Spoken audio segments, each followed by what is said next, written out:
दमोह में काउंटिंग होना है, 2 तारीख को नतीजे आने और इसके लिए जबलपुर हाईकोर्ट ने निर्देश जारी कर दिया है।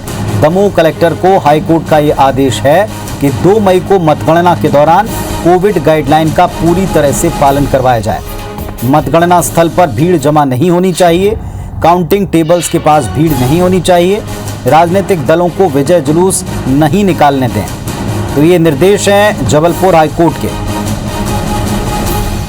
विजेंद्र पांडे हमारे सहयोगी जुड़ गए हमारे साथ में। जी विजेंद्र, बताएं। जी हाँ पुनीत, बताना चाहूंगा कि जबलपुर के 2 अधिवक्ता पीसी पालीवाल और उमेश त्रिवेदी की ओर से एक जनहित याचिका जबलपुर हाईकोर्ट में दायर की गई थी और इसमें कहा गया था कि जिस तरह से एक तरफ मध्य प्रदेश के दमोह में विधानसभा का उपचुनाव हो रहा है, वहीं साथ ही साथ देश के 5 राज्यों में विधानसभा के उपचुनाव हो रहे हैं, लेकिन इस दौरान जो राजनीतिक दलों और स्टार प्रचारकों के द्वारा, नेताओं के द्वारा जो चुनाव प्रचार किया जा रहा है उसमें कोविड गाइडलाइन का पालन नहीं किया जा रहा है। और पिटीशन में ऐसा कहा गया था कि इस मामले पर हाईकोर्ट को दखल देना चाहिए और साथ ही साथ ऐसे निर्देश दिए जाने चाहिए ताकि ये तमाम जो राजनीतिक दल या नेता है वो कोविड गाइडलाइन का पालन करें। इस मामले पर पहले हाईकोर्ट ने भारत निर्वाचन आयोग और राज्य निर्वाचन आयोग को नोटिस जारी किया था, केंद्र और राज्य सरकार से भी जवाब मांगा था। आज निर्वाचन आयोग की ओर से कहा गया कि जहां तक 5 राज्यों के चुनाव की बात है वहां पर जुरिडिक्शन जो है मध्य प्रदेश हाईकोर्ट का नहीं है, लिहाजा हाईकोर्ट को इसमें दखल नहीं देना चाहिए।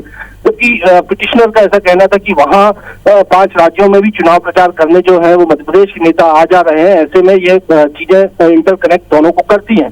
हालांकि हाईकोर्ट ने अपना जो फैसला था वो आज सुनाया है और हाईकोर्ट ने ये कहा है कि 5 राज्यों के जो चुनाव है वहां जो प्रचार हो रहा है उसमें वो क्षेत्राधिकार से बाहर होने की वजह से दखल नहीं करेंगे, लेकिन जहां तक दमोह उपचुनाव की बात है उस पर विस्तृत दिशा निर्देश मध्य प्रदेश हाईकोर्ट ने आज सुनाए हैं राज्य सरकार को, राज्य निर्वाचन आयोग को और साथ ही साथ दमोह कलेक्टर को ये आदेश है कि वो किसी भी तरह ये सुनिश्चित करें कि कोविड गाइडलाइन का अक्षरशः पालन जो है दमोह उपचुनाव में हो।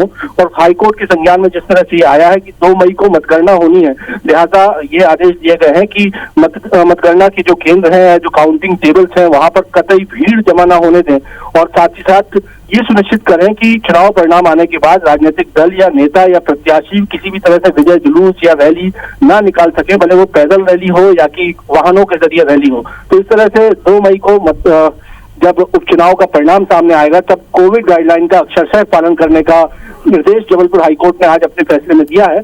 हालांकि 5 राज्यों के चुनाव के मद्देनजर जो मांग की गई थी उस पर दखल देने से हाईकोर्ट ने ये कहते हुए इनकार कर दिया कि उनके क्षेत्राधिकार से वो बाहर का मामला है। पुनीत, बहुत शुक्रिया विजेंद्र आपका इस पूरी जानकारी के लिए। तो दमोह काउंटिंग को लेकर साफ तौर पर हाईकोर्ट का निर्देश है, 2 मई को कोविड गाइडलाइन का पालन करवाना पड़ेगा। दूसरा, कोई विजय जुलूस नहीं होगा। तीसरा, मतगणना स्थल पर अंदर टेबल पर जहां काउंटिंग चल रही होगी वहां पर भीड़ जमा ना हो, इस बात को सुनिश्चित किया जाए।